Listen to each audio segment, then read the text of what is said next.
Y un saludo también para el padre Pedro Hidalgo y para todos y cada uno de ustedes por darme la oportunidad de poder intercambiar puntos de vista sobre un tema tan importante después de 2 años de pandemia, después de 2 años de reclusión de nuestros niños, niñas, adolescentes y también a los adultos en general. El Perú ha sido uno de los países que más ha tardado en incorporarse a las clases presenciales. El Perú es uno de los países que durante 2 años tuvo cerradas y abandonados los locales escolares, 54,000 locales escolares del país. Sin embargo,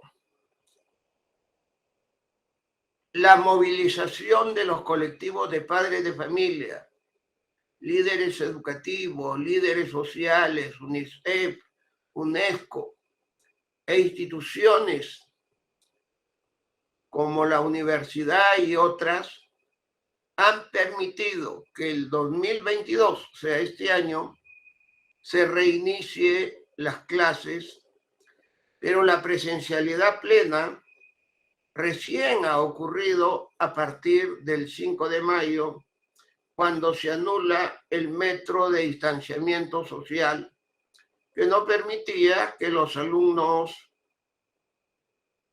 puedan estudiar los 5 días de la semana.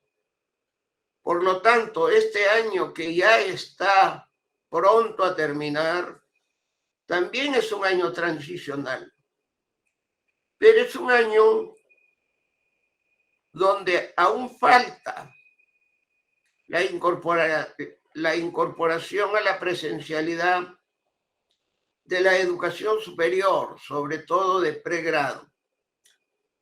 Yo espero que el 2023 ya haya una combinación de educación presencial con educación virtual, sobre todo en el pregrado y posgrado, y que en la educación básica los aprendizajes que hemos adquirido en virtualidad se puedan aplicar en un marco de una escolaridad híbrida.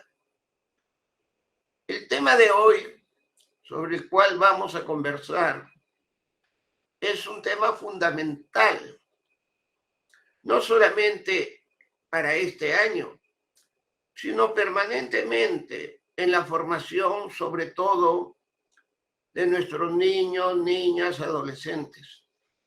Y nosotros los docentes tenemos que tener presente que la gran revolución o reforma de Corea del Sur, de Finlandia y otros países en el último quinquenio, inclusive antes de la pandemia, era darle el lugar que correspondía a el bienestar socioemocional. En ese sentido, permítanme compartir con ustedes un pequeño panel. Ahí está. La tutoría y el bienestar socioemocional. Lo primero que quiero decirles es que en el proyecto educativo al 2036,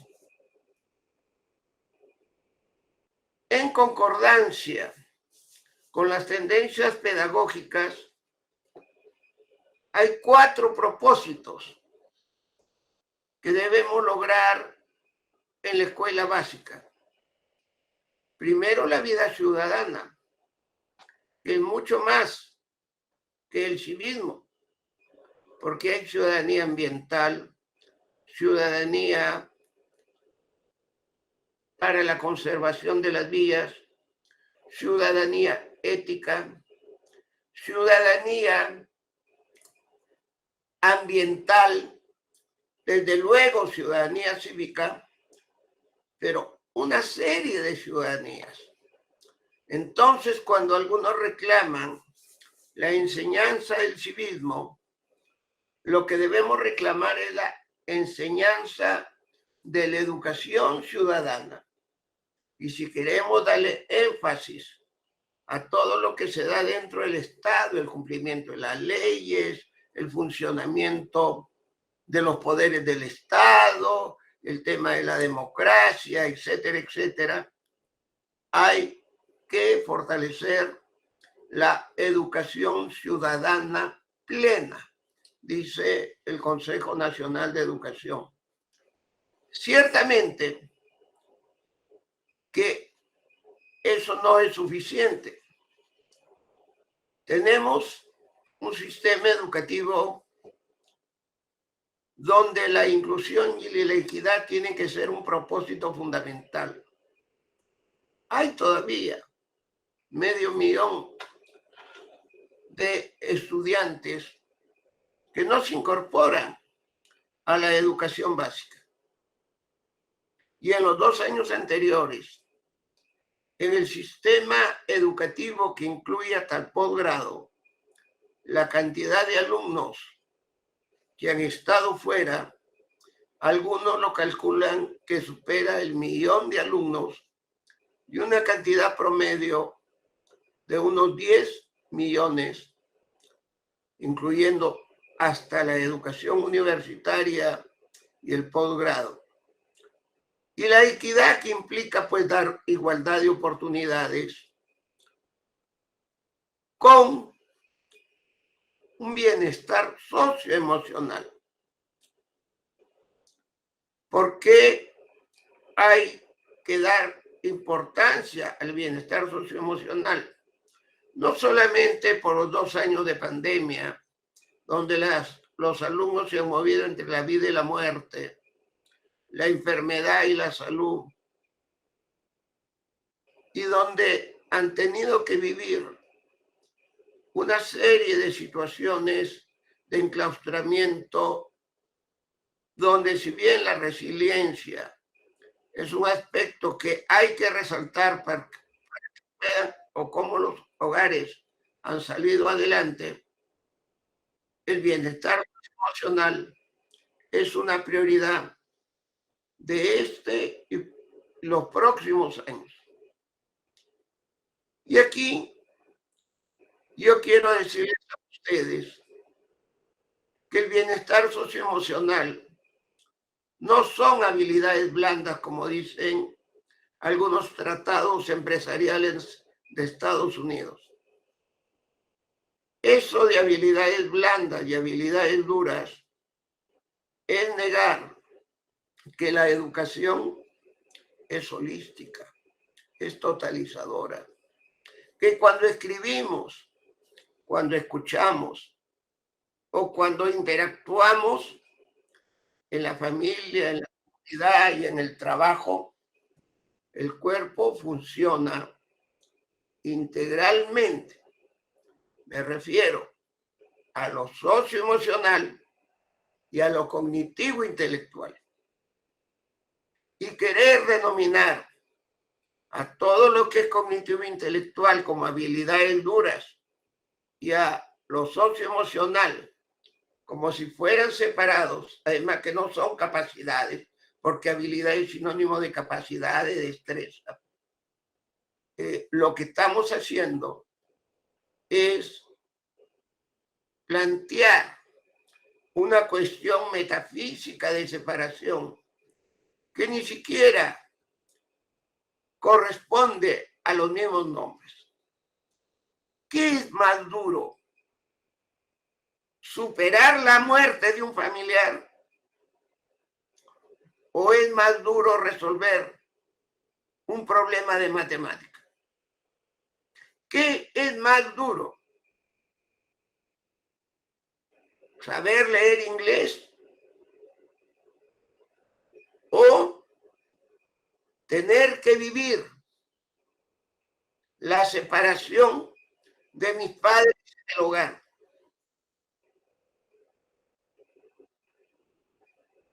Si estas expresiones yo usara, yo le diría que lo socioemocional es la habilidad dura.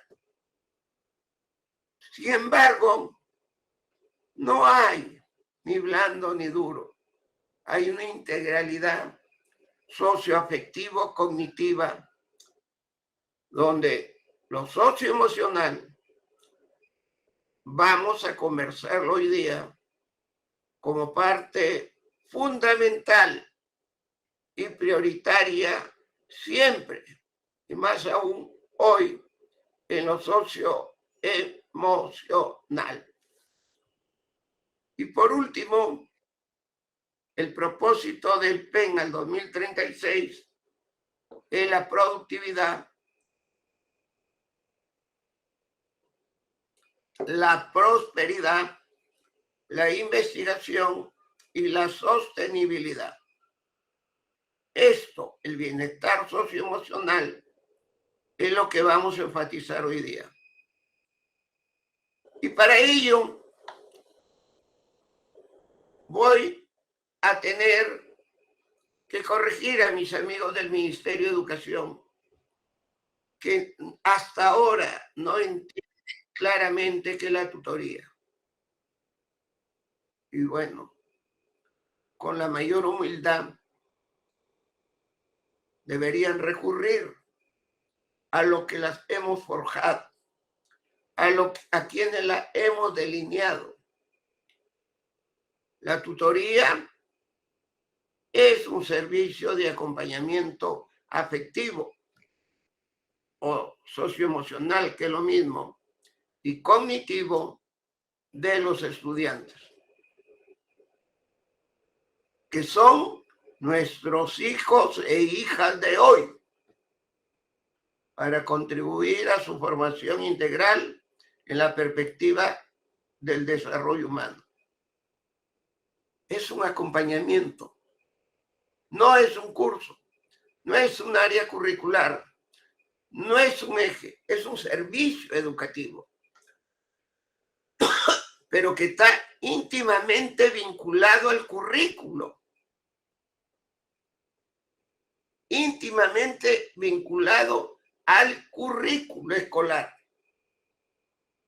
Porque en la tutoría, la docencia, en el desarrollo de los planes de estudios, tienen que guardar coherencia con el trabajo del tutor o la tutora y también con el trabajo que abarca el liderazgo educativo del director, pero también de los auxiliares y de otros actores educativos, donde los fundamentales son los padres de familia.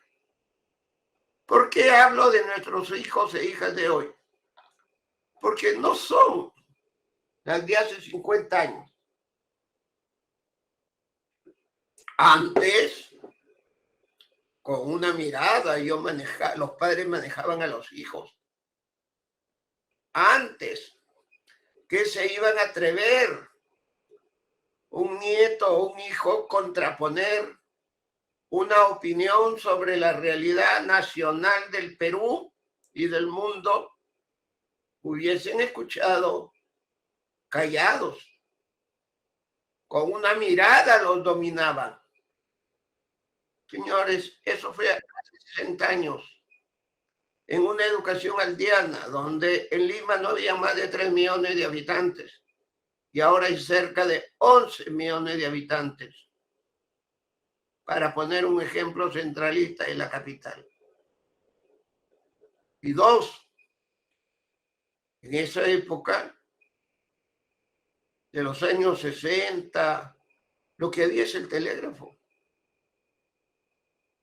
El telégrafo. ¿Y qué hay ahora? Aquí está concentrado todo. Las vías de comunicación. en el campo de la interculturalidad para poder establecer un viaje de la población china, por ejemplo, al Perú, de la población africana al Perú, se demoraban 4 meses por vapor. Ahora no. Ahora nosotros podemos saber al mismo tiempo, porque el mundo está globalizado y además es diverso, lo que ocurre en todo el mundo. Y entonces, en aquella época había el telégrafo y la radio, y a lo mejor la televisión en blanco y negro. Y ahora está todo acá. ¿Ok? Entonces no podemos comparar la educación de hace 50 años con la educación de hoy. No podemos comparar a nuestros hijos e hijas de esa época o nuestros estudiantes de esa época con las de hoy. Tenemos que educar a las personas de hoy y del futuro, sin dejar de lado lo de ayer. Dicho esto, no nos olvidemos que la tutoría tiene que ser holística. Cuando yo hablo, se pone en acción mi estructura óseo-motriz, mi centro nervioso para hablar y los nervios sensitivos y motores. Se pone en juego las neuronas que tienen que ver con el desarrollo cognitivo intelectual y se pone en juego toda mi estructura socioemocional que podría asociarse a lo espiritual.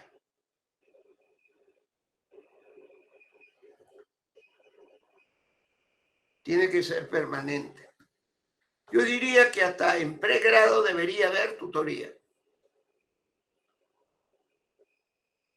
Tiene que ser preventiva.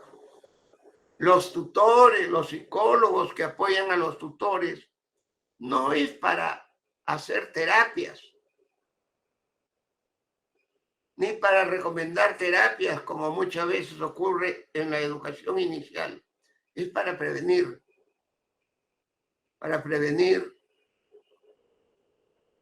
la agresión escolar entre escolares, llamada bullying. Y claro, también para intervenir. Pero después vamos a ver que el bullying, para prevenirlo e intervenirlo, hay que tener claramente de qué se trata. Era natural, como ustedes han visto, que el año escolar comience con muchos casos de violencia escolar, porque han estado separados durante un año. Menos mal, ya están bajando. La tutoría debe ser recuperadora para mejorar, para superar los problemas y para avanzar.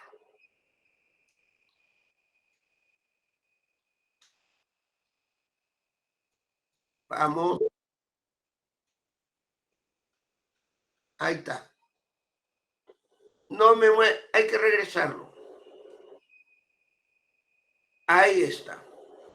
Por eso es que los autores de la tutoría en la escuela y en el hogar es el director. Un director incumplido, que no dialoga, que no establece vínculos afectivos, que no se pone en contacto con lo latente de la gente, que no es observador, que no es innovador, que no es cercano, no va a poder dirigir una escuela desde el punto de vista del liderazgo educativo. Yo he sido casi 28 años director de un colegio privado. No, profesor, tutor y coordinador, y director fui 17 años, porque después me jalaron al ministerio. Pero yo casi todos los días, por lo menos 3 veces a la semana, me paraba en la puerta a esperar que los alumnos entren. Y no les miento, en el Ministerio de Educación en San Borja, en los 9 años que fui viceministro, la mayoría de las veces, porque además hay que llegar temprano, esperaba a los trabajadores en la puerta, y también cuando fui ministro. Lo que pasa es que los trabajadores a veces llegan a la carrera y tienen que marcar y no hay tiempo ni siquiera para darle los buenos días o ellos para responder los buenos días. Luego tenemos el tutor formal o la tutora, que es la que concentra el trabajo tutorial en un grado o en una sección. Los docentes. Si el tutor habla de puntualidad y los docentes son impuntuales, si el docente habla de respeto mutuo y los docentes no se respetan entre sí, luego los psicólogos donde lo hay. Pero el psicólogo no es un actor activo, valga la expresión. Es un consejero del director, del tutor formal y del docente. Y las universidades deben crear la especialidad de la psicología escolar. Porque un psicólogo cuando va a la escuela tiene que saber qué es currículo, qué es evaluación formativa, tiene que saber qué es tutoría, desde luego, y tiene que saber la dinámica de la escuela o de cualquier institución educativa. Y eso no se resuelve con la psicología de la educación, que es más bien un estudio, o con la psicología clínica, que tiene más que ver con el comportamiento de las personas. Necesitamos psicólogos escolares. Y desde luego, ¿qué duda cabe? Los padres de familia. Y también los integrantes de la familia, cuando sea el caso.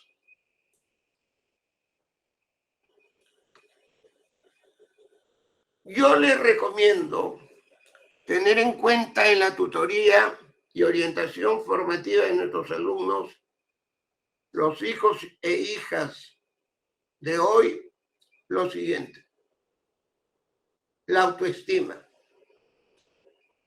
Oiga, si yo no me valoro a mí mismo, yo no voy a valorar al resto. La autoestima es la base para la convivencia escolar, familiar y comunitaria. Y la autoestima tiene que estar basada en la confianza básica, en la autoestima, en la iniciativa, en la autonomía, en la identidad. Porque la autoestima es la base para rodearnos positivamente con el mundo que nos rodea. Por eso dice, es la base para la convivencia escolar, familiar y comunitaria. Es importante también en la tutoría la observación permanente. Algunos dicen que es una técnica. Yo prefiero decir que la observación es una capacidad o una competencia que en el servicio educativo y la tutoría tiene que estar presente de manera permanente. Y eso implica observar permanentemente a nuestros alumnos, no solo en la escuela, sino también en la casa y en la comunidad. Y aquí hay que diferenciar lo latente de lo manifiesto. Ustedes han escuchado hablar a algunos profesores, algunos padres, que dicen, yo soy lo máximo. A mí, ¿qué me va a enseñar Wechsler si yo lo sé todo? Yo, mira, ¿qué voy a escuchar a los profesores de la facultad? Yo, por cada maestro sabe lo que hace. Bueno, hay que tener cuidado con la omnipotencia. Líbrame, Dios, de un maestro omnipotente que se cree perfecto. Líbranos de un director o de padres o de jefes en el trabajo omnipotentes, perfectos, que se creen la última chupada del mango, que se creen el último granito de arroz de un plato de arroz con pollo, que se creen ya. Ahí eso es lo manifiesto. La soberbia, la omnipotencia. Líbranos de un padre, de un maestro, de un educador, de un sacerdote, de un jefe que sea omnipotente. Y los maestros no somos omnipotentes porque nosotros somos seres humanos. Eso es lo primero que hay que reconocer. Y entonces, lo manifiesto de un omnipotente es que tiene una bajísima autoestima y trata de compensar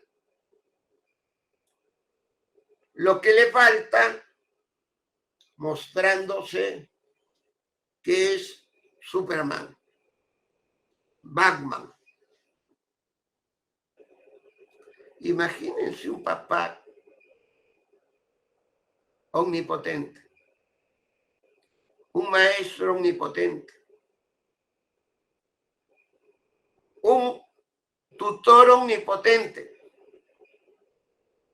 una autoridad omnipotente. La omnipotencia quiere decir que él se cree que es una persona perfecta, sin errores. Y por lo tanto, no va a poder trabajar positivamente los errores con los alumnos. Porque si él se cree omnipotente, lógicamente, y él cree que es perfecto y sin errores, no le va a perdonar un error a sus alumnos y los va a descalificar permanentemente en la clase. Entonces, un tutor tiene que diferenciar lo latente de lo manifiesto. Si un padre de familia en condiciones, su hijo sale jalado en todo y es castigado permanentemente, cuando va a hablar con el tutor o con el director o la directora del colegio, es natural que venga molesto, que venga frustrado, que venga desencantado. Y ahí cuando hablamos de la disciplina que debe haber en los colegios, pero una disciplina positiva y recuperadora, es natural que los padres se sientan frustrados. Y entonces me ha ocurrido en mi vida profesional cuando mis secretarias me han dicho, uy, fulano de tal, el papá tal, viene molestísimo. Claro que va a llegar molesto al colegio y le va a echar la culpa a otros. Ahí radica la capacidad de diferenciar lo latente de lo manifiesto. Porque el castigo al hijo frustra al padre. Las bajas notas del hijo también frustran al padre. Y por lo tanto no va a venir contento. Va a venir molesto, inquieto y muy preocupado. Y lo mismo ocurre cuando uno de nuestros hijos, hijas, alumnos, profesores, vienen alegres. Hay que ver qué ha pasado adentro para podernos conectar con ellos en la tutoría y en la docencia en general. Y por lo tanto, estimados estudiantes, profesores,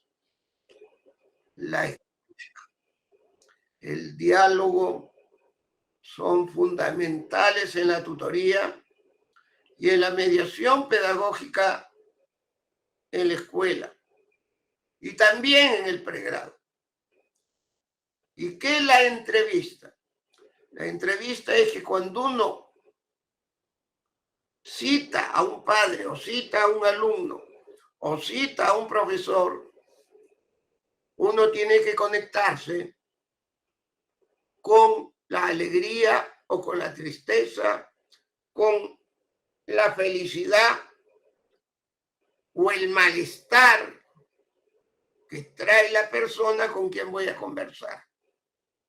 Si yo descubro lo más rápido posible aquello latente que trae la persona y me conecto con esa alegría, con esa tristeza, con esa tragedia que trae la persona con quien yo me entrevisto, la conversación va a ser fluida y la escucha y el diálogo va a ser fortalecido.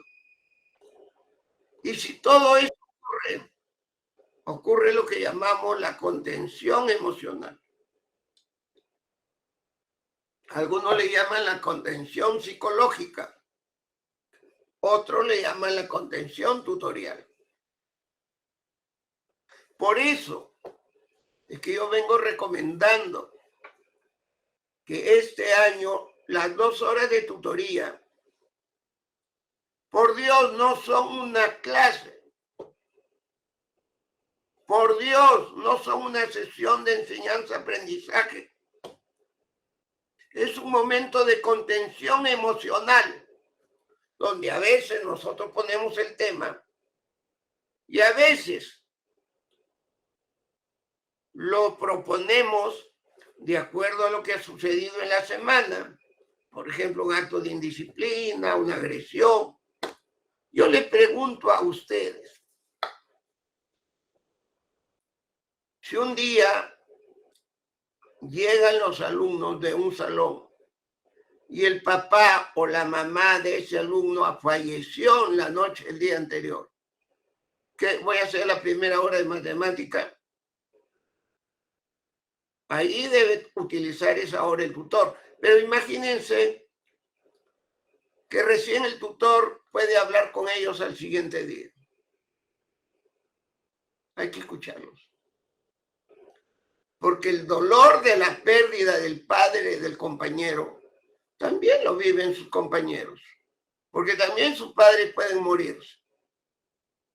Y después de haber salido de esta etapa, entre la enfermedad y la salud, la muerte y la vida, lo que yo tengo que hacer es escuchar, dialogar, entrevistar, dejar que salga para contenerlo eso. Miren, yo he sido 30 años tutor Y a veces yo iba a la tutoría sin ningún tema. Y los chicos y chicas lo ponían. O a veces yo veía que los estudios no iban bien, proponía ese tema. Y ahí hay que trabajar mucho con los docentes y los auxiliares. Yo les pregunto, si en el recreo hubo un acto de violencia en un salón y vuelven al salón,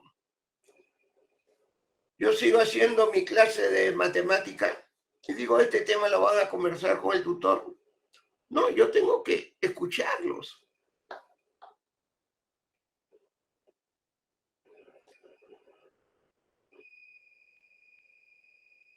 Señores, las horas de tutoría no son clases. Cuando yo dicto estas charlas en los colegios de manera directa, algunos colegas me han dicho, pero es que en la UGEL, en la DRE, en el ministerio nos piden hacer un plan. Yo les digo, no les hagan caso. Las horas de tutoría no son clases. Yo puedo llevar una hojita con algunas ideas o algún tema que voy a desarrollar. O puedo usar una dinámica de grupo donde los chicos presentan el tema. Entonces no hay que hacer un plan de clase. Sí, pero maestro, profesor el director nos exige. Yo miro al director y le digo, ¿y por qué les exiges? Porque en la UGEL me exigen. Le digo, no lo hagan, díganle que yo les he dicho. Y siempre los profesores me dicen, oiga, pero si yo les digo que dice que usted dice, usted no es autoridad. Usted no es nada actualmente en el sistema educativo, en la gestión educativa. Sí, les digo, pero yo soy el fundador y el creador de la tutoría. No aquellos que la tergiversan y que no le entienden porque nunca han sido tutores, ni nunca han sido directores de colegio, y nunca han trabajado en un colegio.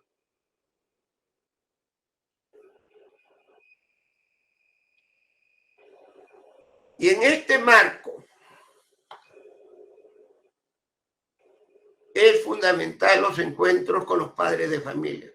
Ahora el Zoom, el Meet como este o el Team son fundamentales, pero hay que tratar de encuentro con los dos padres de familia, ya sea en el colegio o por recursos virtuales sincrónicos. Y tienen que ser sesiones de encuentro participativa con los padres de familia de cada grado. Este año es lo que más he recomendado yo en este año transicional post pandemia. Les voy a proponer algunas áreas o temas importantes a tener en cuenta por parte de los docentes y padres de familia.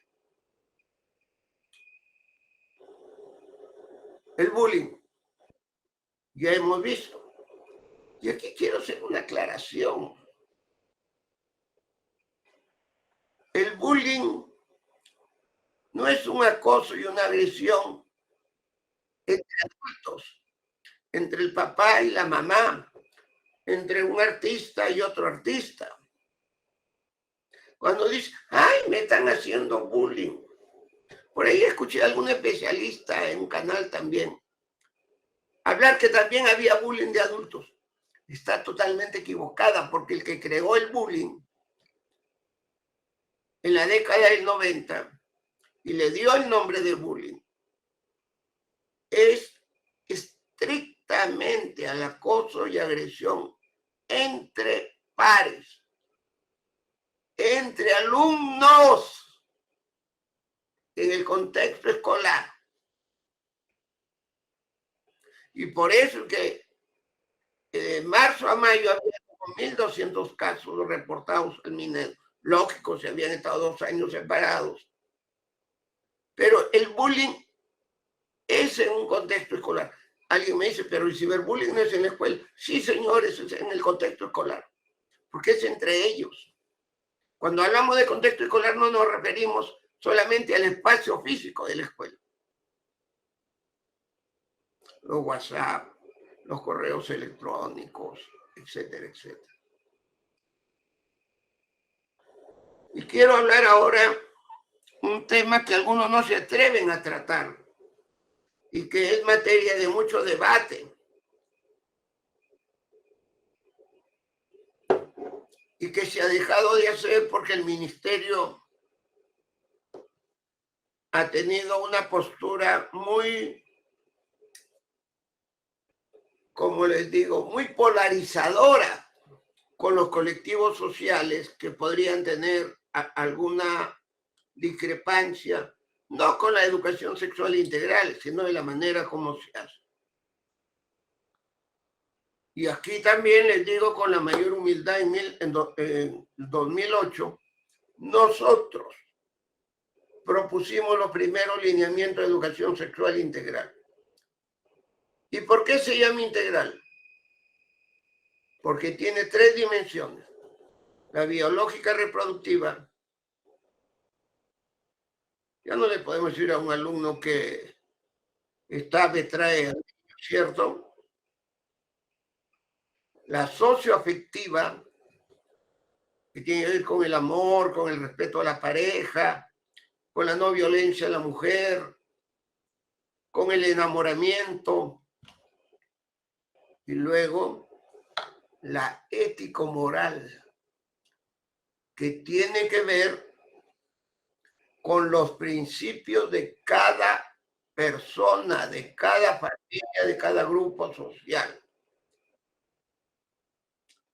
Por ejemplo, si en la biológica reproductiva yo propongo varias formas de prever el embarazo y la persona cree que no debe usarlos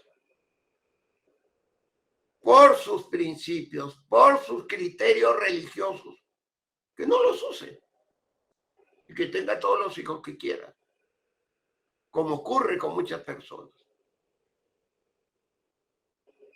Sí, el tema ético-moral tiene que ver con valorar los principios rectores de cada alumno y de cada familia.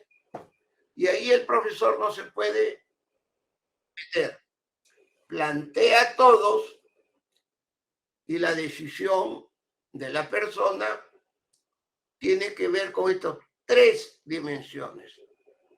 Por eso es que yo recomiendo que se olviden del ministerio, que se olviden de la DRE y la UGEL, y en el colegio, cuando quieran tratar estos temas, formen un equipo multidisciplinario, psicólogos si lo hay, docentes y padres de familia, para establecer aquello en lo cual hay común. Con esto de la identidad de género para algunos, o enfoque de género, y para otros, ideología de género, todo se ha parado. Y bueno, el ministerio no debió polarizar. Y la escuela, los maestros, los educadores, debemos tratar de buscar un consenso, dándoles toda la información, pero teniendo en cuenta que hay que respetar los principios y las posturas ético-morales de cada persona y de cada familia. Por eso es que la educación integral forma según los grupos etarios. Tiene que ser de acuerdo al desarrollo evolutivo para el ejercicio de una sexualidad plena, placentera, saludable y con responsabilidad.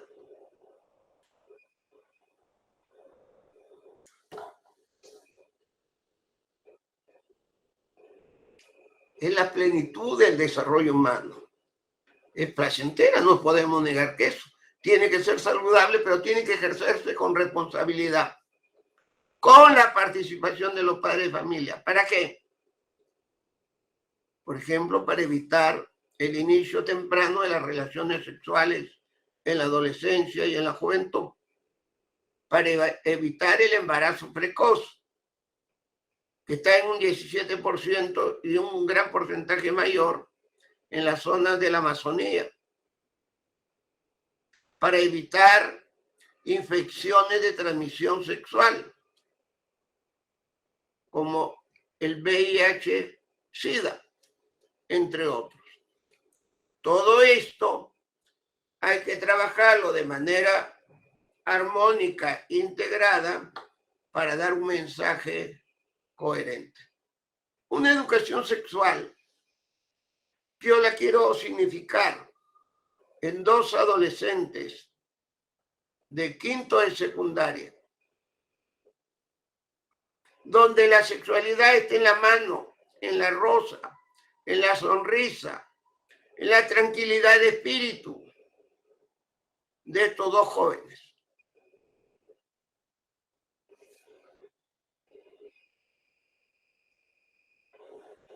En la tutoría y orientación educativa, cuya dirección se dejó sin efecto el 2015 y que hasta ahora no se repone, la tutoría tiene que ayudar desde la psicopedagogía, que es una rama de la pedagogía y no de la psicología. Por eso que en aquellos colegios donde hay psicólogos habrá un departamento de tutoría y desarrollo socioemocional y los psicólogos deben ser parte de esa orientación. Decir departamento psicopedagógico está mal, porque la psicopedagogía es una rama de la pedagogía. Tiene que ver con la pedagogía remedial. Y ahí hay pues el gran problema de las tareas, que no solamente afectan a los alumnos, sino también a los padres. Hay que ver el tema de la metodología, la recuperación de los aprendizajes y las evaluaciones formativas. Y ahí debe haber un contacto permanente entre el tutor formal con los docentes y los padres de familia, sobre todo en las tareas, pero también en la inicial con la terapitis, que no lee bien, terapia, que no se para bien, terapia, que esto, terapia, lo llenan de terapias. Eso tiene que terminar, por Dios santo, como tiene que terminar la acumulación de las tareas. Y desde luego, es parte de la tutoría ver lo que tiene que ver con la convivencia y la disciplina escolar en el hogar y la sociedad. ¿Quién ha dicho que en el colegio no se puede castigar? No se puede sancionar. Sí se puede sancionar. Porque si en la escuela y en el hogar hay impunidad, bueno, ahí vemos la sociedad donde inclusive hasta los gobernantes son impunes y niegan estar implicados en actos de corrupción. Por eso es que no debe haber impunidad ni en la sociedad, ni en el hogar, y mucho menos en la escuela. Y en ese sentido, yo digo, no a la impunidad en la escuela. Tienen que haber faltas, mejor dicho, sanciones proporcionales, como dirían los abogados, a la falta. Y tienen que haber sanciones reparadoras en el marco de una disciplina positiva. Alguien dice, no lo puedo separar del colegio. Si hay algo grave, sí lo puedo separar. Y lo puedo mandar a una sesión de reflexión en la biblioteca e inclusive a su casa. Pero no que se vaya a su casa a ver televisión, a ver los programas de espectáculos, no que vaya a su casa a reflexionar. Por eso es que un marco de disciplina positiva las sanciones son reparadoras. Les pongo 2 o 3 ejemplos. Si un alumno es encontrado botando el papel higiénico y abriendo los caños en el baño y ensuciándolo, yo lo sanciono. Yo le pondría una semana para vigilar que el baño no se ensucie y para que él lo limpie.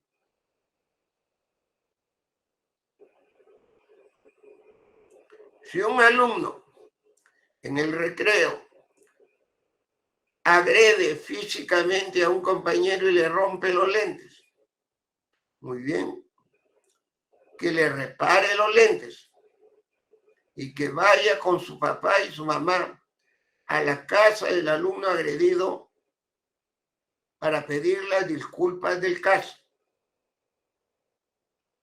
Si un alumno se le encuentra fumando en la escuela, bueno, señores, que haga una campaña contra el no fumador en la escuela y fuera de la escuela. Y así les puedo dar varias sanciones recuperadoras. Sanciones para formar, no para descalificar. Pero hay que sancionar, porque si un alumno en la sociedad ve que la impunidad existe, esa impunidad se va a mantener en la sociedad. Si un alumno falsifica una nota, bueno, ahora es más difícil. Si yo dejo pasar eso, mañana va a falsificar un cheque o una cuenta en el lugar donde trabaja. Y ahí ya no lo van a separar un día del aula. Ahí lo van a meter en la cárcel 5 o 10 años. Y por eso es que hay que trabajar la confiabilidad. Otro aspecto de la orientación, la exploración y la decisión vocacional. Oiga, cuando terminó el año 2020, preocupados por la orientación y por la decisión vocacional del alumno. Oye, pero si no ha tenido quinta secundaria, ha tenido otras preocupaciones. La orientación es un conjunto de actividades para explorar qué competencias tengo yo para la medicina, para la abogacía, para la ingeniería, para la docencia. La exploración sirve para ver qué te gusta. Las ciencias humanas, la medicina humana, la medicina veterinaria, la ingeniería, la docencia, la abogacía, las letras, la comunicación. Y esas son las competencias. Pero ¿qué me gusta? ¿Qué me genera satisfacción? Las inclinaciones. ¿Y por qué quiero yo estudiar tal cosa? Porque quiero tener un proyecto de vida familiar que me permita en las vacaciones irme a Miami. Bueno, naturalmente hay que decirle ahí a los alumnos que no estudien educación porque ahí no van a poder tener ingresos para ello. Inclusive en muchas carreras. Y ahora los intereses también juegan en la decisión. Pero la decisión vocacional es del alumno, no es del padre, no es del maestro, no es del tutor, no es de los familiares. Y en esta época, ¿qué apuro hay? Antes de ingresar a la universidad, era sinónimo de éxito del colegio. Señores, ahora eso ya no es éxito del colegio. Claro, hay colegios preuniversitarios que cogen un grupo de alumnos, los entrenan mañana, tarde y noche y le dan beca y los entrenan para el examen e ingreso. ¿Pero acaso van a tener éxito en la vida? ¿Van a tener éxito en el trabajo, en la vida ciudadana, en la vida política, en la vida democrática, en la vida empresarial?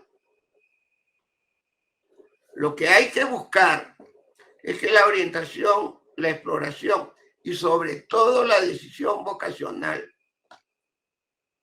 no permita solo el ingreso a la universidad, sino que sea un buen estudiante y luego un buen profesional, un buen padre de familia, un buen ciudadano. Por eso es que yo soy partidario que en las universidades, en el pregrado, debería seguirse haciendo tutoría y orientación vocacional. Yo 9 años he trabajado hasta el año 2021 en la Universidad César Vallejo y ya estaba el sistema de tutoría. Un poco que se ha debilitado, pero esto también debe haber en las universidades. Quiero terminar, amigos y amigas, con algunas reflexiones finales.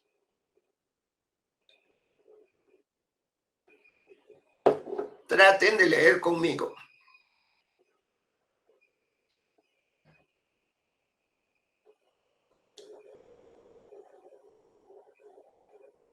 Para educar, para hacer buena tutoría, para formar a nuestros estudiantes, hay que conocer a los hijos e hijas de hoy, nuestros alumnos y alumnas de hoy. Ay, que antes mi padre, que la educación antigua era mejor. ¿Quién ha dicho eso?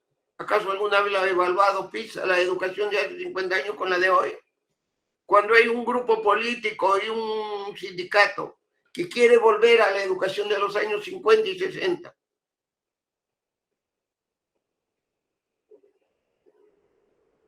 Hay que hablar de la realidad actual.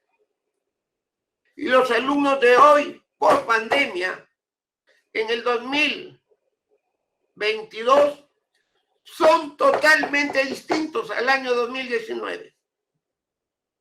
Imagínense un alumno que no llevó inicial, o un alumno que no llevó quinto y sexto de primaria y pasó de frente a primero y media, o un alumno que no ha tenido la riqueza de la vivencia escolar de cuarto y quinto de secundaria y ha tenido que irse a una universidad. Pero para ello no hay que extrapolar lo antiguo, hay que extrapolar lo de hoy. El mundo de hoy, el Perú de hoy, es un mundo distinto a antes de la pandemia.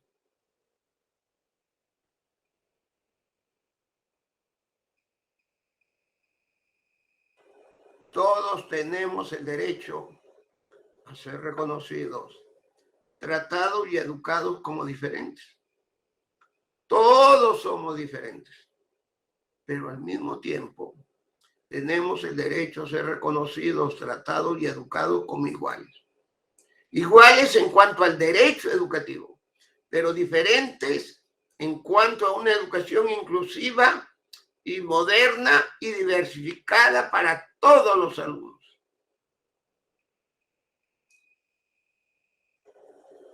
No olvidemos, para escuchar a nuestros alumnos, los hijos e hijas de hoy, en nuestros tiempos, y a los demás, amigos y amigas, estimados estudiantes en formación, primero tenemos que escucharnos a nosotros o a nosotras mismos o mismas. Es importante, decía Marcos Geiler, psicoanalista con quien trabajé 20 años dedicado a la educación, y decía, es importante lo que los profesores sabemos, ya hacemos, pero más importante es lo que somos como seres humanos. Muy bien. Muchas gracias. Muy bien. Agradecemos al doctor Idel Besler. Ha sido una excelente exposición, una excelente charla. Nos ha renovado con muchos aspectos, en la vida de la docencia. Desde lo que implica ser educadores, desde lo que implica asumir el rol tutorial, que es inherente a la labor del docente. Definitivamente el acompañamiento es propio y lo hacemos permanentemente. Yo creo que amamos educar y educamos amando. Eso también lo hacemos con los estudiantes, como algunos han escrito por el chat. Hay preguntas en relación a lo que ha compartido el doctor Idel Besler, y una primera pregunta que nos podría ayudar a la reflexión, doctor Besler, es A ver, Aníbal. ¿por qué el Minedu no contrata a tutores exclusivamente? Ya que a veces el docente no asume este rol, o el Minedu no prepara especialmente a tutores. Bueno, yo creo que el Ministerio de Educación, en algún tiempo nosotros cuando teníamos la dirección, primero teníamos la oficina de tutoría y orientación, te hablo del año 2000, y creamos OTUPI. El 2004 creamos la DITOE con la tutoría. Pero el 2015 se desactivó porque el señor ministro creía que la tutoría no requería de una dirección. Como él nunca ha enseñado en una escuela, habrá leído mucho, seguramente, en el Banco Mundial, en el BID, no sé. Desapareció. Y yo vengo peleando,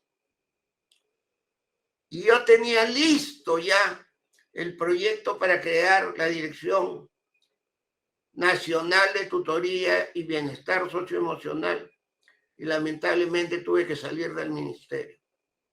Entonces, lo primero es tener un órgano rector dentro del ministerio, y para ello hay que capacitar a los tutores.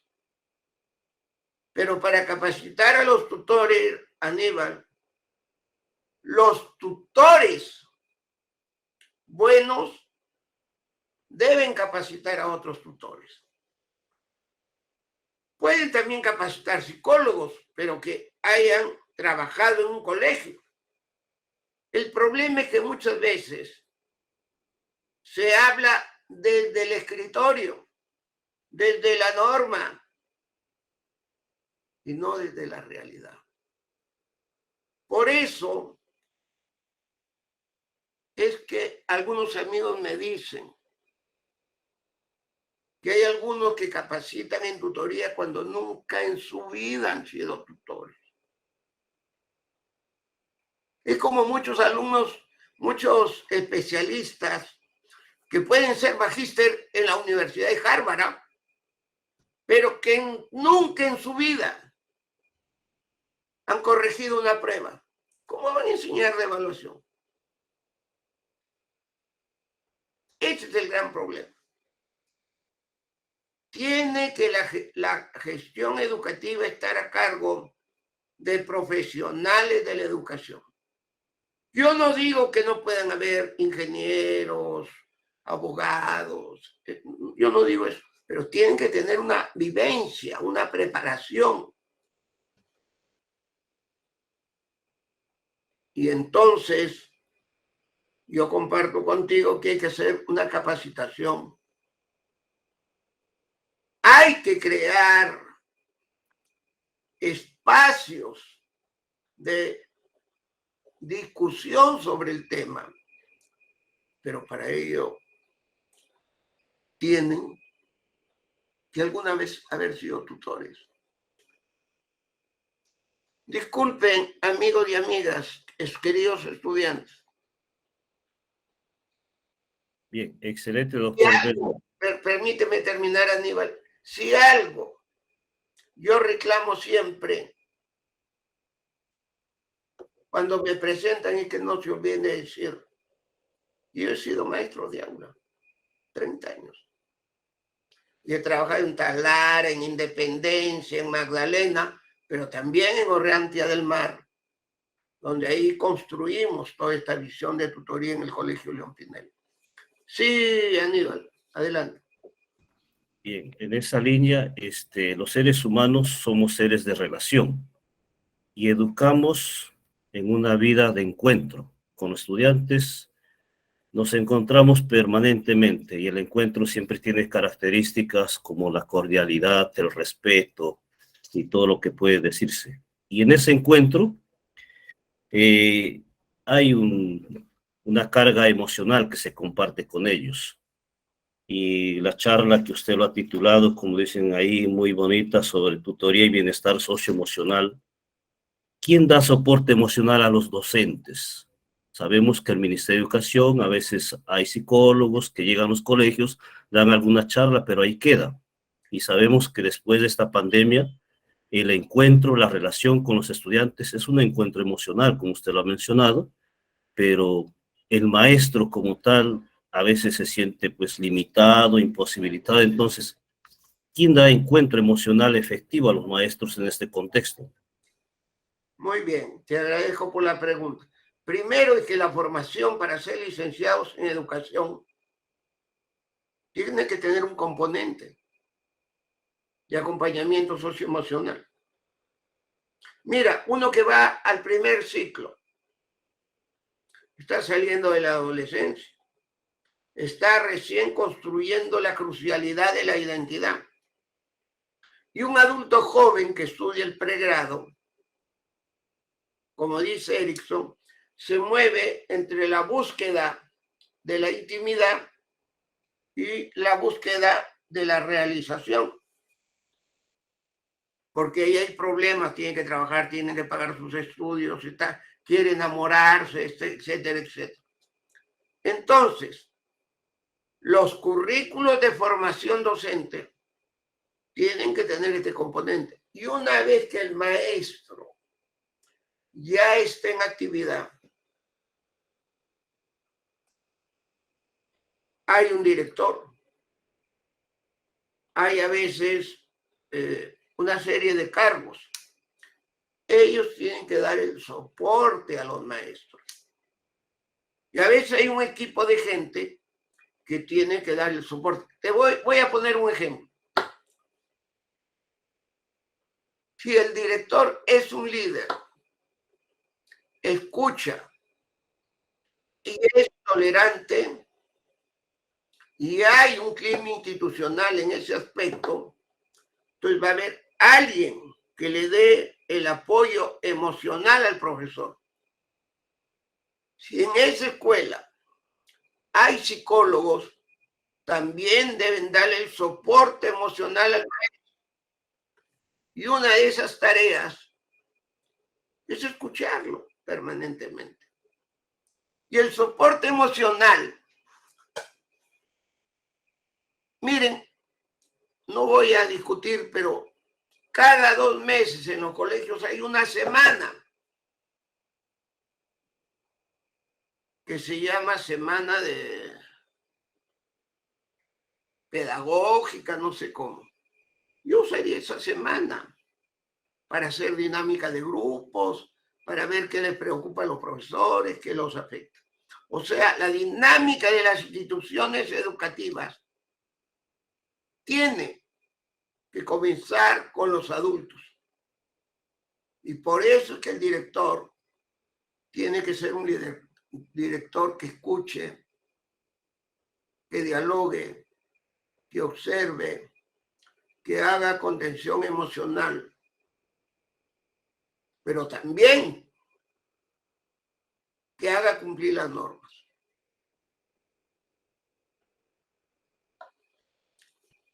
Bien, excelente, doctor Bessler.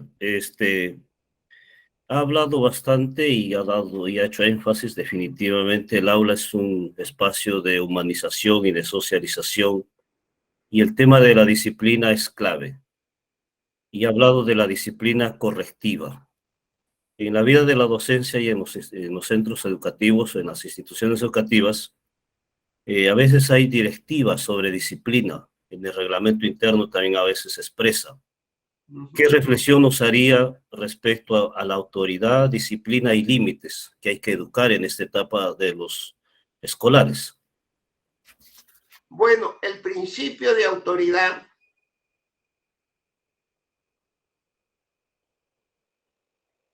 tiene que estar establecido con criterio donde la persona, todo lo que exige a sus profesores, profesoras, auxiliares, personal de mantenimiento, él tiene que encarnarlo. Si hay un director o una directora que no encarna todo lo que hemos hablado, difícilmente lo va a poder transmitir como líder educativo a los tutores.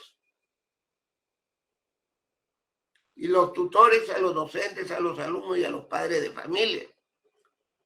Y ahí las famosas escuelas de padres hay que hacerlas. Pero no hay que hacerlas para darles un rollo todas las veces que uno quiere. Puede darles algunas charlas, pero hay que llamarlos para escucharlos, para que descarguen todo lo que les molesta, lo que les fastidia, lo que les satisface y lo que les jode del colegio. Y eso mismo que hago con los padres, hay que hacerlo con los docentes. Y desde luego hay que hacerlo con los alumnos. Porque voy a ponerles un ejemplo.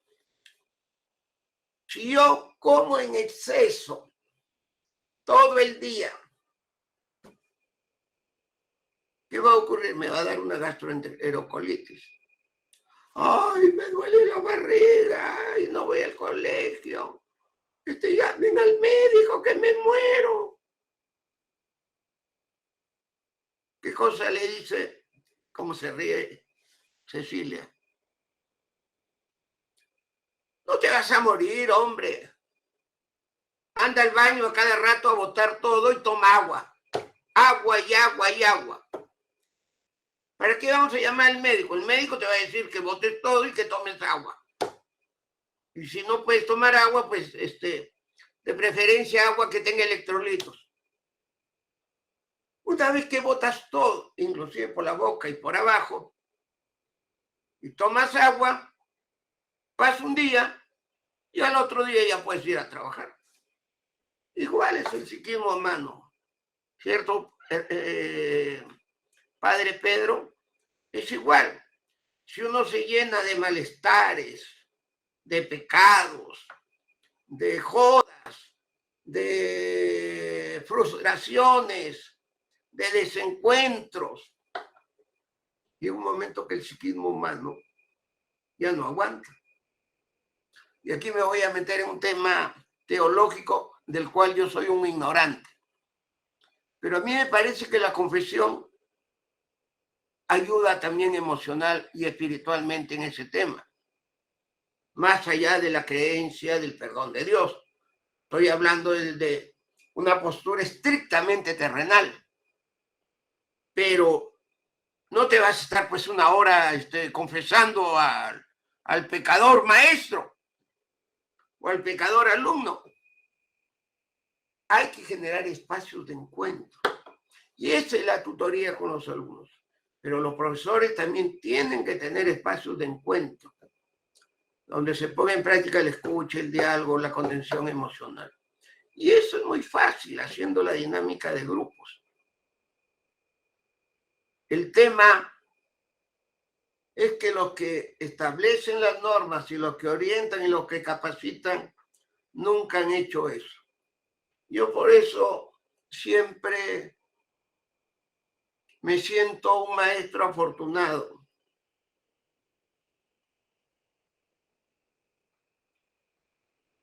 Cuando yo he estado en el ministerio,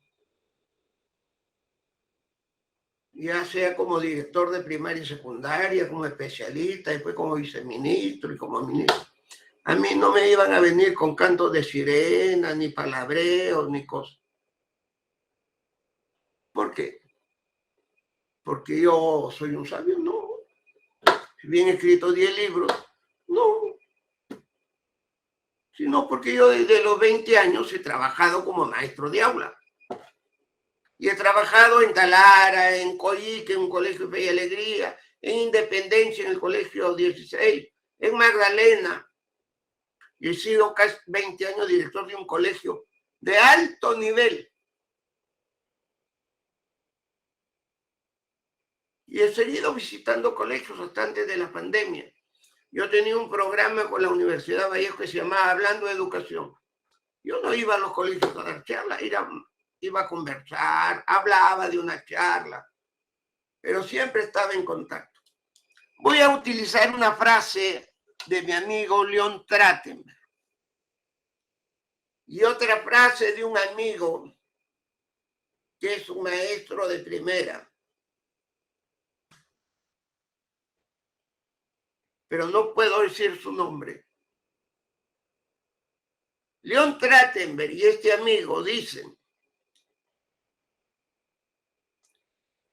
que hay profesores que hablan de evaluación, que hablan de tutoría, que hablan de estrategias metodológicas y nunca en su vida han borrado una pizarra, han corregido una prueba y nunca se han ensuciado los zapatos, no yendo una vez, como algunos quieren que vaya Mario Vargas Llosa u otra persona, sino años de años en esas escuelas, como las escuelas religiosas, las escuelas de Fe y Alegría, etcétera, etcétera.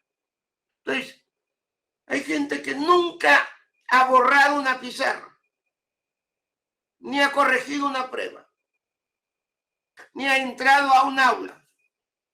Puede ser magíster, graduado en la Universidad de Harvard. Y ahí viene el dicho de León. Porque esto que digo es de mi amigo. Dice León, mi amigo, con quien he trabajado en el León Pinelo, 25 años, 30 años. Y yo tengo diferencias con él, pero tengo muchas cosas en común. Hay capacitadores, directores y profesores que trabajan en el Ministerio de Educación, en la ASDRE y en la SUGEL, que el último día que pisaron un colegio fue cuando terminaron quinto de secundaria.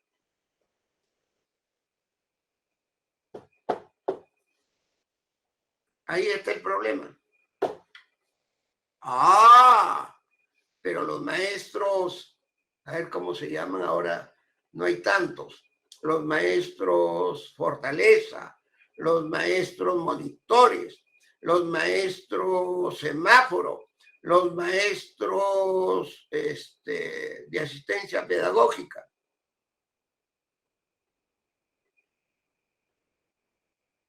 Van donde los maestros y a veces les quieren enseñar lo que ellos nunca han hecho en su vida. No que por ahí leyeron y algunos hicieron.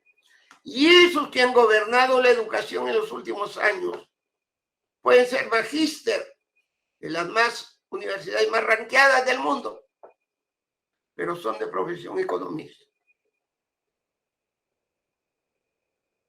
o sociólogos, pero no como profesores, como ustedes y los que están estudiando en la facultad. Y no es que yo quiera discriminar a otras profesiones, pero la docencia es una profesión que tiene sus propias características. Y si quieren gestionar o quieren enseñar o quieren capacitar, no solamente que estudien maestrías, sino por lo menos que un año se ensucien los zapatos.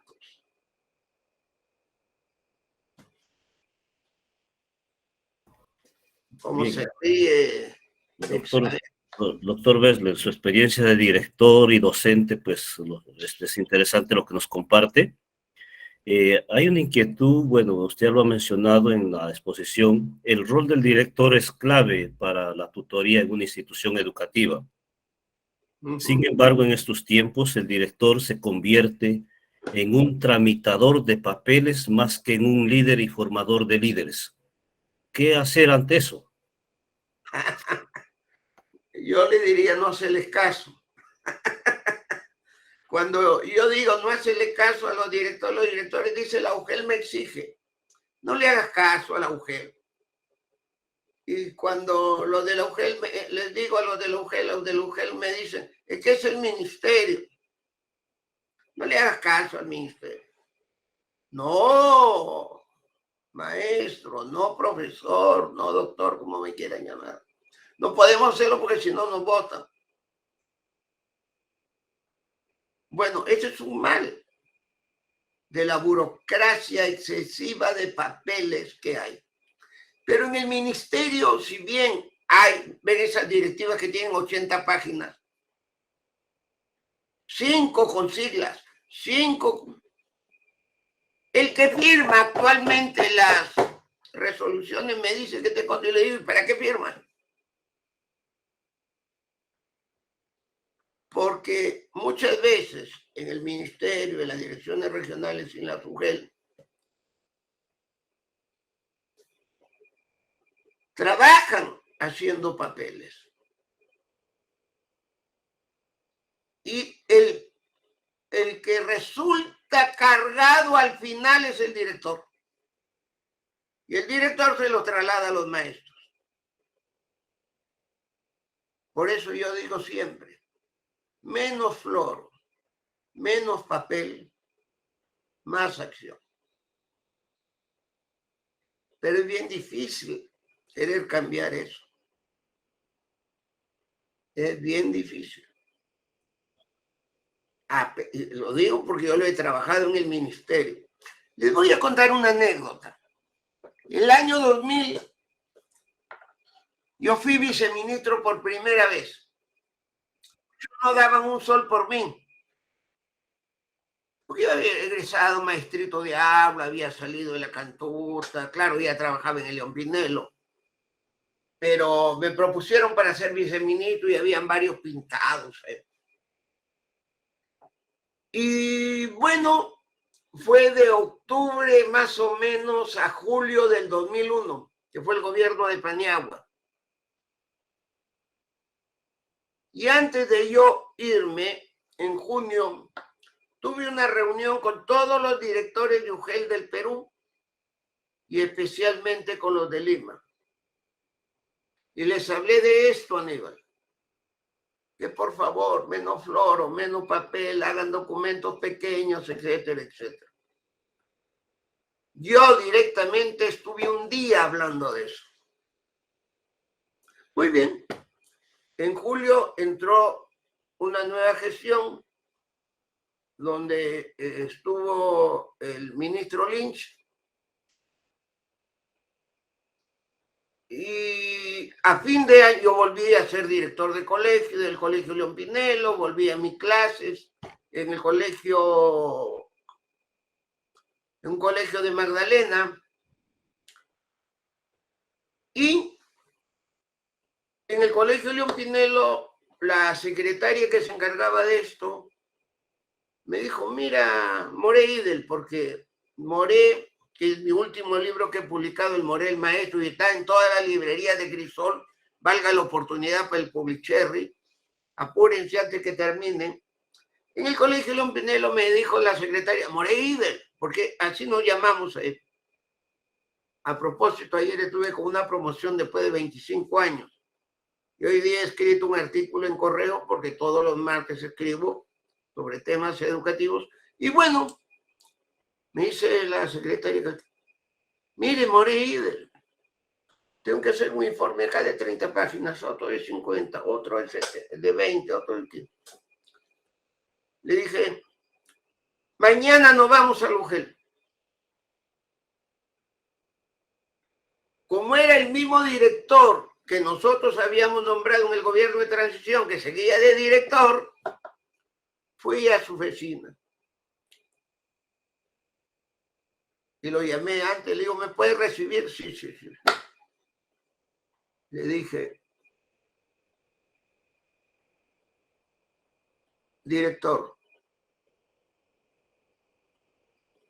oye, no hemos hablado durante un día que vamos a disminuir la burocracia y a disminuir el papeleo. Y tú estuviste muy activo escuchando eso en la reunión. Y ahora tú me mandas a mí, después de haberte capacitado, todo aquello que nosotros dijimos en esa reunión que no debería existir. ¿Qué te pasa? Él agacha la cabeza y dice, es que son los especialistas, maestro. Le digo, pero tú puedes cuadrar y que cambie todo. Sí, pero es que no he tenido tiempo. Oye, tú no has aprendido nada. Tú has debido bajar eso. Bueno, ahí hay un problema. Que pueden haber directores que tienen una voluntad, pero los técnicos, los especialistas son floreros y llenadores de papeles. Lo mismo ocurre en el ministerio. El viceministro Walter Hernández firma resoluciones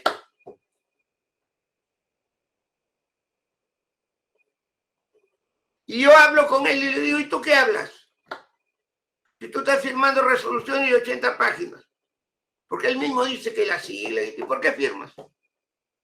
Que los técnicos me dicen y el tiempo. Ese es el problema. Que a los funcionarios y a los técnicos les encanta sentirse importantes. Les encanta sentirse la última chupada del mango y creen que mandando a hacer a los subordinados papeles y más papeles van a ser efectivos. ¿Ustedes creen que un informe de un director al final del año lo van a leer? No lo leen. Le pueden poner lisuras y no se van a dar cuenta. Ese es un mal. A mi director de UGEL, el cual yo creía que se lo había convencido, a mí me estaba pidiendo todo aquello que habíamos criticado.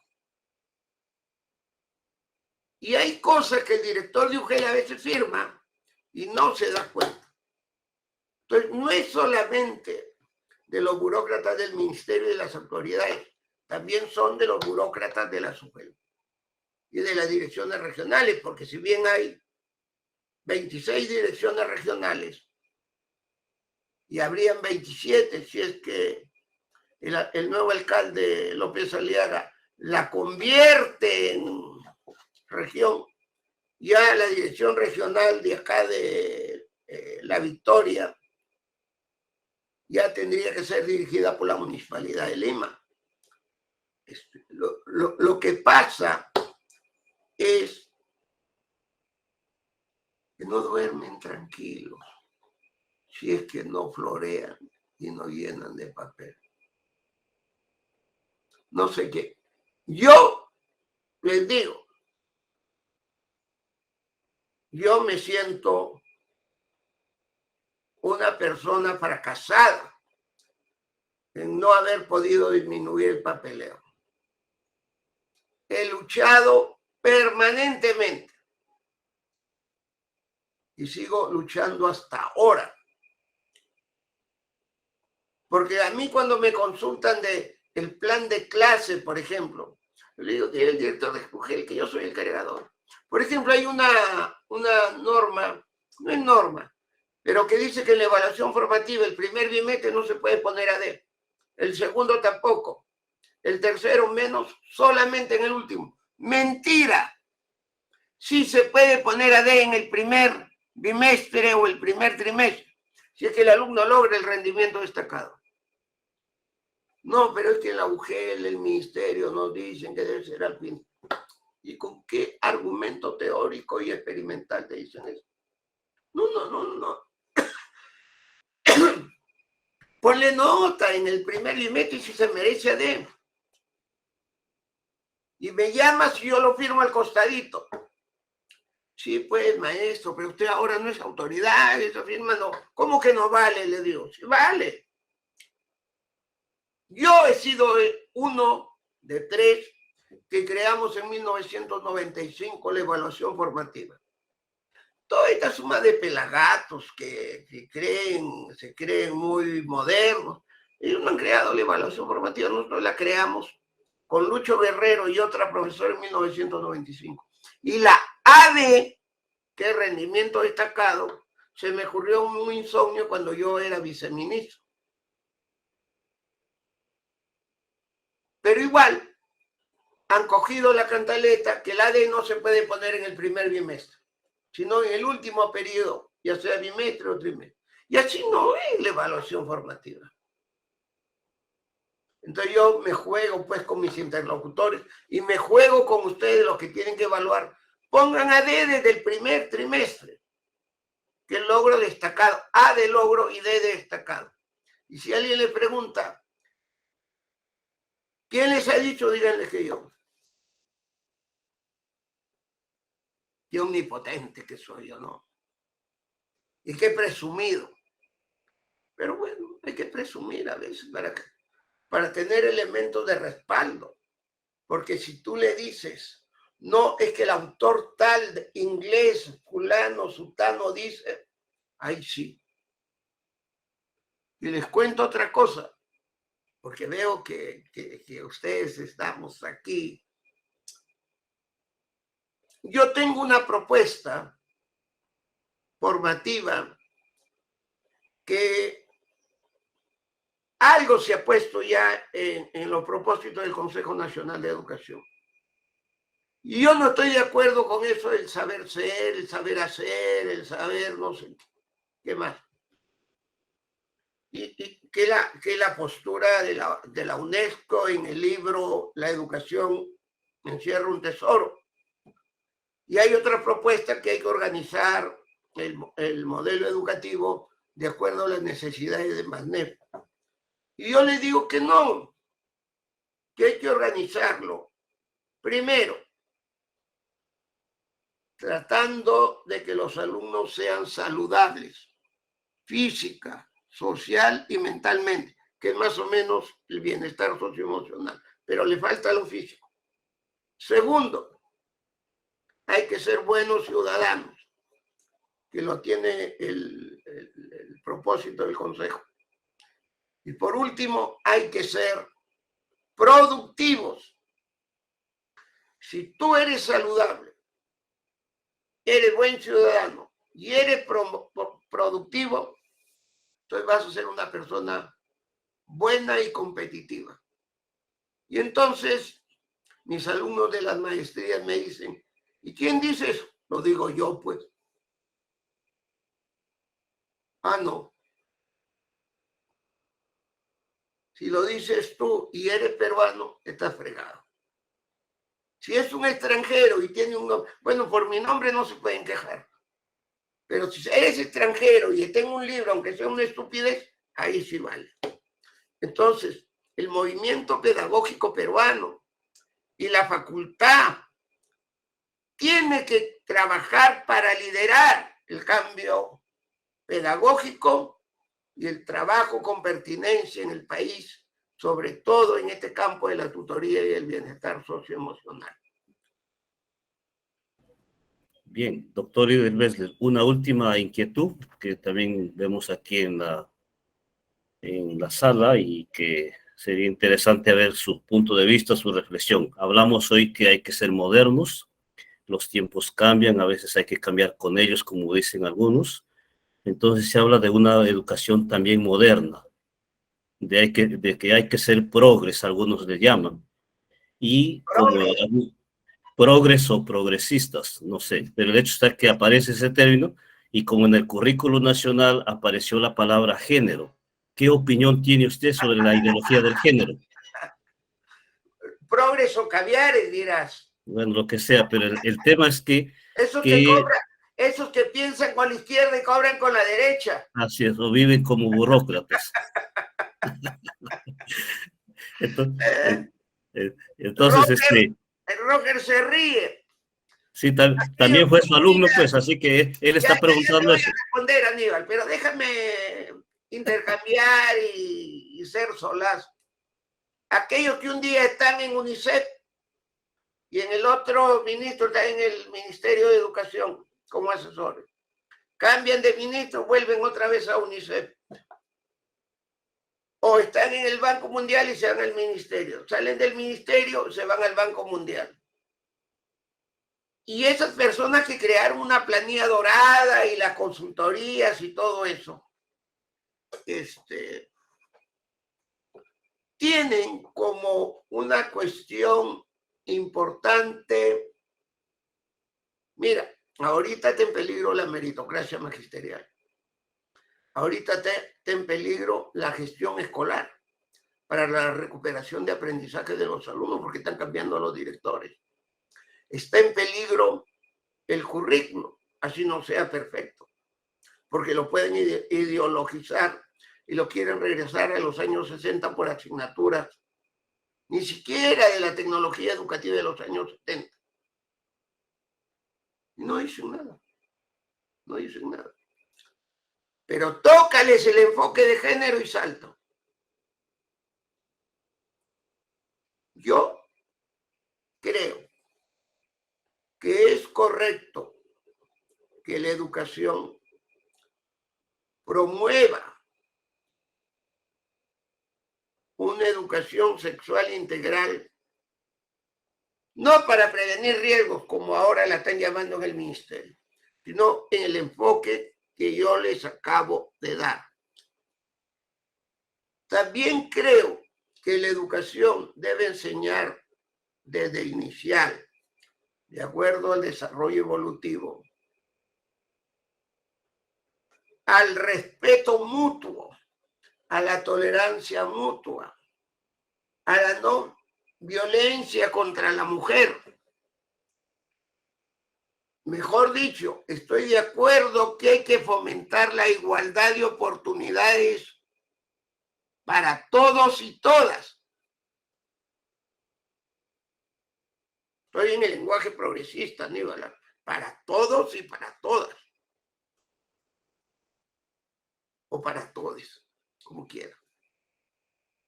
Esa igualdad de oportunidades me parece justo, como hay que terminar con la violencia de género. Pero también hay que educar por la igualdad. ¿Y qué significa educar por la igualdad? Implica educar para que no haya discriminación por raza, por etnia, por color de la piel, por situación económica, por orientación sexual. Si el enfoque de género se trabaja así, teniendo en cuenta la opinión de la familia y los principios rectores de cada persona, incluyendo su postura religiosa, yo estoy de acuerdo con el enfoque de género. Pero si el enfoque de género dice que el varón cuando nace no es varón y que la mujer cuando nace no es mujer, con eso no estoy de acuerdo. Ahora, eso no quiere decir que los que plantean eso lo digan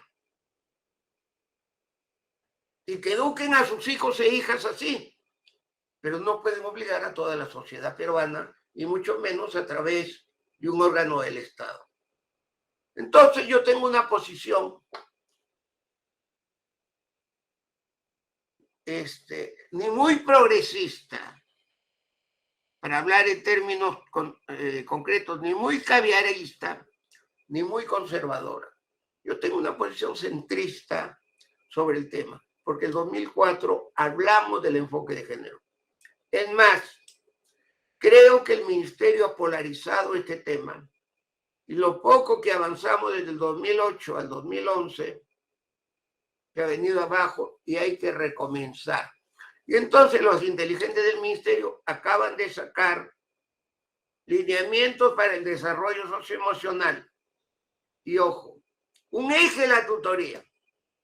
Cuando es al revés, la tutoría es la totalidad y un eje es el desarrollo socioemocional. Pero luego, cuando hablan de la educación sexual integral, que ellos lo ponen como otro eje, ya no se llama educación sexual integral, sino ¿cómo se llama? Educación sexual integral para la prevención de riesgos. Señores, si es integral, es porque la sexualidad incorpora el ejercicio de una vida sexual responsable. Y la responsabilidad implica evitar el inicio temprano de las relaciones sexuales y evitar el embarazo precoz y las infecciones de transmisión sexual. Bueno, eso es lo que podría contestar. Muy bien, excelente, doctor Idel Bessler. Hemos llegado al final de este primer día de la semana de la Facultad de Teología Pontificia y Civil de Lima. Los invitamos a todos a seguir con el programa que tiene nuestra universidad en esta semana y vamos a concluir este acto y decirle que el doctor Bessler pues nos ha divertido y nos ha invitado a ser mejores como personas y como docentes. Educadores. En valores sobre todo, ¿no? A seguir adelante. Así que muchísimas gracias, doctor Bessler. Un gusto verlo por la pantalla, que esté bien, que se encuentre bien y muchas bendiciones. Muchas bendiciones tenga cada uno aquí que estamos en la sala y a seguir con la programación de la Semana Teológica. Todos estamos invitados. Permíteme una palabrita para despedirme. Me he sentido muy cómodo y he hablado con la mayor naturalidad. Eso significa que el auditorio me ha inspirado, me ha motivado y ha dado lugar a que yo diga lo que pienso y lo que siento. Y hay algunas sonrisas como Carlos V, como Roger, acá Cecilia, que la tengo al frente, y de luego Aníbal, que ha estado moderando este panel. No he visto las caras del resto, pero a todos los saludo en el inicio de esta semana jubilar de la facultad y de la universidad.